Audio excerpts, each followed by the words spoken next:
Apakah ini Mas yang banyak orang yang mengatakan bahwa nanti Pulau Jawa akan terbelah menjadi dua? Enggak tahu lah apa makna dari Pulau Iya, Jawa terbelah itu terbelahnya bisa menjadi dua, bisa menjadi tiga loh. itu memang benar faktanya. Iya.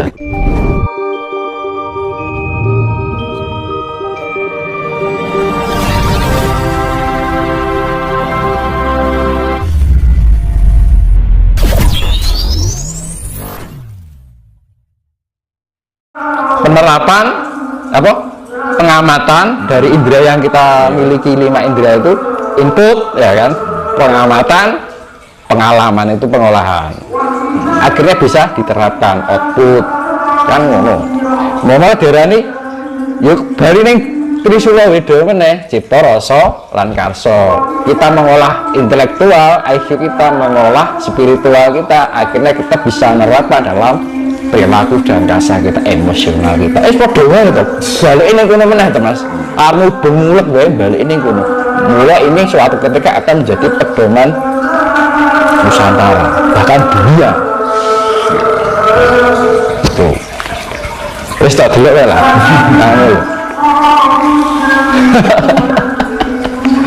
Mudah-mudahan Mas dengan adanya peradaban baru nanti Wis pokoknya lebih makmur lah. kuncinya yang tadi 5 itu tadi, kalau sudah bisa menerapkan, pasti pantas dipantaskan untuk melewati Broto Ido Jaya Binangun. Nah, Broto itu laku, nek Broto iki laku perang, Broto iki laku Ido iki perang, nek Bronto itu sifatnya melawan yang sifatnya nikmat-nikmat, iya kan? Bronto sama Bronto, Nah, pakai N, Broto kan? Nah, Broto itu sifatnya Broto itu artinya laku perang, itu kan perang. Nek Bronto itu memerangi sifat kenikmatan, ya kan? Jadi sekarang kita itu di zaman Bronto atau Broto Mas? Ya semuanya Kan? ya, Bronto itu kita melawan ya sifatnya nikmat-nikmat, bongso kesenangan gitu Mas. Angkara murka. Nah, Baroto beda meneh. Baroto itu saudara perang, memerangi saudara kita sendiri. Ya merangi sedulur dhewe ning awake dhewe ya sedulur sama manusia Mas. Nah itu Baroto. Ya kan Baroto kan jenenge perang saudara.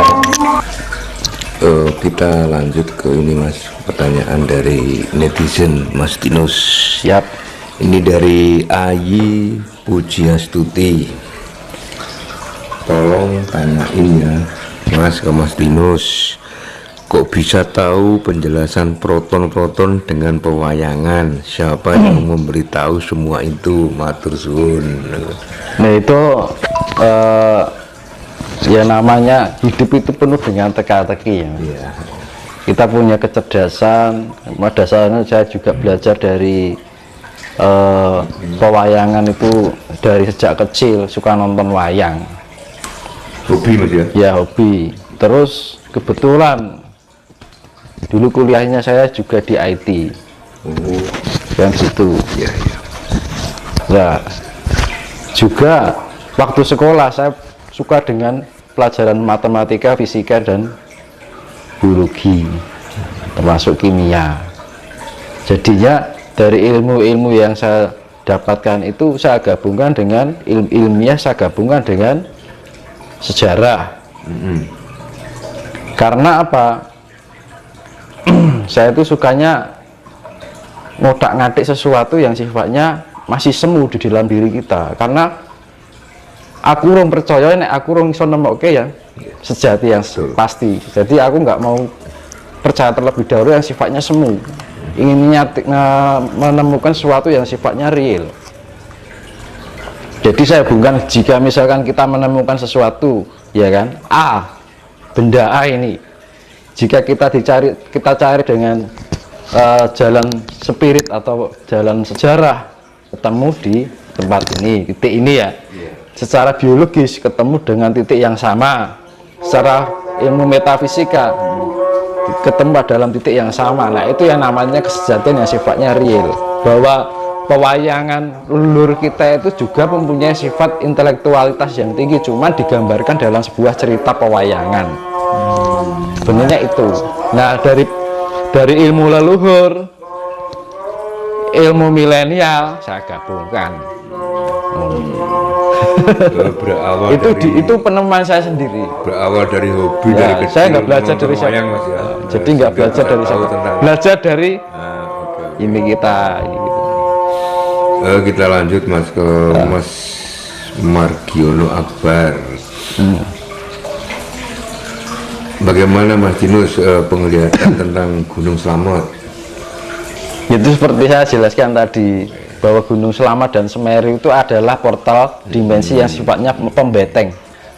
Nah, pembeteng yaitu bergerbang luar, gerbang dalamnya adalah Laut dan Merapi, dan tengah-tengahnya adalah Keraton Solo. Itu portal yang membatasi. Makanya Gunung Slamet dan Semeru itu gunung yang sangat wingit, begitu juga Merapi dan Laut. Makanya kan kayak sebuah kerajaan itu ada gapura gapura luar dan gapura dalam. Itu benar. Berpotensi nggak untuk meletus erupsi? Pasti. Pasti ya. Ya. Apakah ini Mas yang banyak orang yang mengatakan bahwa nanti Pulau Jawa akan terbelah menjadi dua jika Gunung Slamet meletus? Nggak tahu lah apa makna dari Pulau Iya, Jawa terbelah. itu terbelahnya bisa menjadi 2, bisa menjadi 3 loh. Itu memang benar faktanya Iya. dari Gunung Slamet? Iya. Jadi bukan istilah sifatnya terbelah, kepercayaannya enggak. Bukan ya? Kalau Pulau terbelah ini sudah hanya terbelah, terpecah-pecah. berarti artinya pulaunya yang terbelah. Iya. Jadi kan banyak yang mengartikan terbelah Betul, ajarannya. secara ajarannya atau orangnya kan gitu kan. Nah, kalau dibilang kayak gitu, Udah dari dulu Mas ya? tidak hanya terbelah, terpecah-pecah kan. Oke. Ini dari Pak Bambang Wisanggeni. Izin bertanya Mas, kalau boleh diwedar dong tentang lokasi di kisah Mahabharata. Ada yang bilang Padang Guru Setra itu ada di Gumuk Pasir Gunung Bromo. Lalu Indraprasta itu ada di Alas Ketonggo. Pulau Bali itu sisa dari kerajaan Sri Krishna. Madura itu kerajaannya Prabu Baladewa. Matur suwun, Mas Dinus. Di kerajaan apa mama? Singkat Diminta diwedar tentang lokasi di kisah Mahabharata. Ada yang bilang Padang Guru Setra itu Mas Guru Setra. Nah, itu ada di Gumuk Pasir Gunung Bromo. Lalu Indraprasta itu ada di Alas Ketonggo. Pulau Bali itu sisa dari kerajaan Sri Krishna. Madura Lama loh. kerajaannya Prabu Baladewa. Monggo Mas Dinus. Kayaknya ini yang tanya. Saya jelaskan dua aja, nggak usah terlalu banyak. Juga hobi. Kalau Amarta itu Jowo, kalau Hastina itu ya Nusantara gitu aja. Nek terlalu detail Kurusetra barang kabeh peperangan itu sifatnya merata nanti kok. Kurusetra itu Sanepan. Jadi bukan lokasi tempat suatu tempat, enggak. Ya wayang itu semua siloka. Jangan diterapkan secara mentah, jangan dipahami secara mentah gitu. Mas, kita berbicara tentang wayang Mas ya.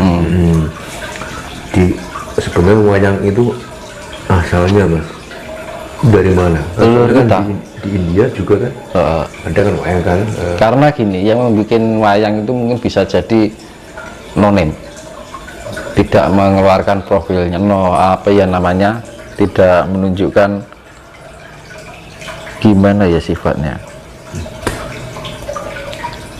tidak diketahui, tidak apa ya diarani, tidak menunjukkan namanya siapa gitu, kayak sing yang dibikin Serat Darmo Gandu kayak gitu kan.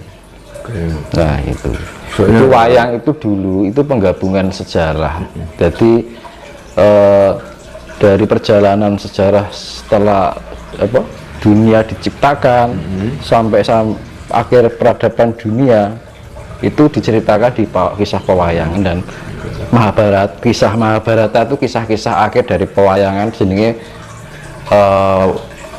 Ringgit Purwo wayang purwo lah gitu kan gitu. Jadi masa-masa dianggap itu masa awal, tapi sebenarnya itu penggambaran hidup untuk perjalanan kehidupan ini. Jadi itu siloka semua. Soalnya kalau kita berbicara tentang wayang mas, itu kan versinya kan banyak kan. Kalau di Jawa itu kan Sunan Kalijogo kan yang pertama kali mengenalkan wayang kepada masyarakat. Itu juga dari luar sebelumnya. Sunan Kalijogo kan suatu konsep dia untuk penyebaran sebuah agama dengan cara Jawa kan gitu. Intinya kan untuk penyebaran atau share. Nah itu untuk menarik ya kan, pewayangan itu budaya. Jadi yang Kalijogo, saya mau yang Kalijogo itu sifatnya seperti yang dibilang yang diaran perjanjian Sabtu Palon itu oleh nyebarke Islam istilahnya ning ojo ninggalke budaya ning Jawa. Benar, oleh nyebarke agama Islam ning yo tetep nganggo adabe wong Jawa.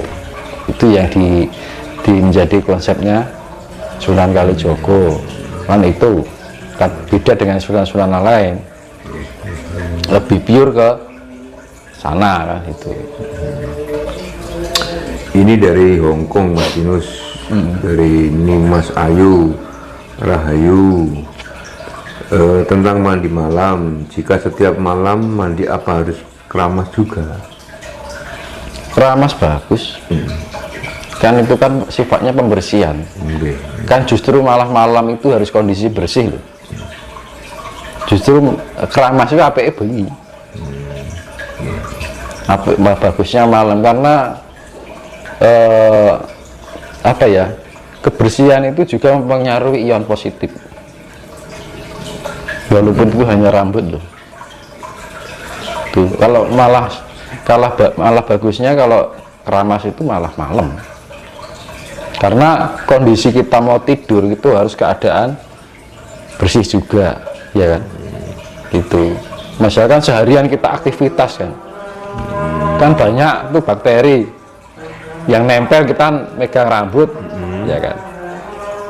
Kalau orang sudah mempelajari spiritualitas itu jeli, itu ada bakteri, kita bisa merasakan itu di dalam tangan kita itu terasa ada unsur negatif, itu kroso mas. Ada mantra nggak Jeli untuk mandi malam? Ya kita keyakinan aja. Keyakinan aja. Tapi kalau saya ya kita nyebutnya 4 unsur alam aja. Bopo bumi biung bumi, bopo angin biung angin, bopo geni biung geni, bopo banyu biung banyu kan gitu. Ibu Pertiwi, bopo angkoso, aku jaluk doyong, gitu aja. Simple. Yang penting apa? Merasuk gitu loh. Ya kan? Apapun itu doanya, tapi doa yang paling itu kan kita lebih merujuk pada 5 elemen semesta. Kan gitu. Yaitu 5 sifat: air, api, angin, tanah, dan angkasa. Kalau dewanya angkasa itu disimbolkan manifestasinya Dewa Garuda. Garuda itu yang yaitu manifestasi dari sifat angkasa. Nah, misalnya Wisnu kan atmosfer kan ngono. Awan Dewa Bathara Sambu kan ngono. Nek magnet kuwi Dewa Asmara. Nek gravitasi dhewe meneh naga. Atau dewane Dewa Naga, naga. Makanya kan di setiap planet-planet kalau di pewayangan naga itu bisa kemana-mana sampai angkasa, karena di setiap planet juga ada gravitasi kan gitu. Nah, Dewa magnet, Dewa Asmara. Magnet itu ya kayak unsur plus minus juga, keterkaitan itu kita timbul sefrekuensi, keselarasan, itu energinya energi magnet. Dewa ini Dewa Asmara. Nah, koyo putaran cakra ya namanya waktu itu kan, waktu itu Bathara Kala, nek cakra Bathara Cakra. Sebenarnya di pewayangan sudah ada semua. itu apa? Siloka semua mas. Ya. Karena yaitu ya kayak Arjuna sifat air, Bima sifat angin, ya kan, Nakula Sadiwa sifat tanah dan api, terus pun tadi Wagetih Putih sifatnya angkoso, kan itu sama aja. Iya kan? Lanjut ya Mas ya. Iya. Ini ada 2 pertanyaan Mas. Cuma namanya dari siapa ini nggak ada, cuma singkatan aja NA gitu. Nggak tahu apa artinya Mas. Yang pertama, bagaimana mengetahui misi jiwa kita? Meningkatkan tingkat kesadaran kita dulu. Lah kita harus mau berproses dulu. Jangan semuanya itu diolah secara instan. Instan itu inginnya pengen cepet dan mendapatkan. Itu tibone lak karsa, jatuhnya karsa toh Mas. Tapi kalau kita melakukan berdasarkan niat dan tanggung jawab, rasa tanggung jawab, rasa kesadaran diri kita bahwa kita titah Tuhan Sang Semesta, kita sudah diberikan kelengkapan di dalam diri kita, ya harus kita gunakan, kita olah untuk meningkatkan tingkat kesadaran. Dan jangan menghitung kapan itu berhasil, jangan menghitung waktu.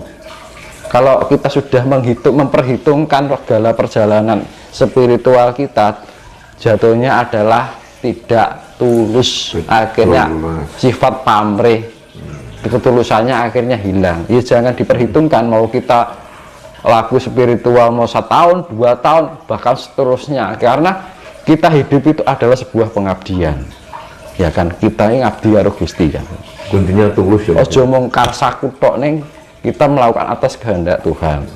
Kehendak Tuhan apa? Hanya sifatnya sebuah pengabdian. Orang terus ngabdi diri ya karsa, ya kan. Jatuhnya karsa. Kalau kita ngabdi kepada Tuhan itu sifatnya ketulusan. Ketulusan dasarnya adalah kasih.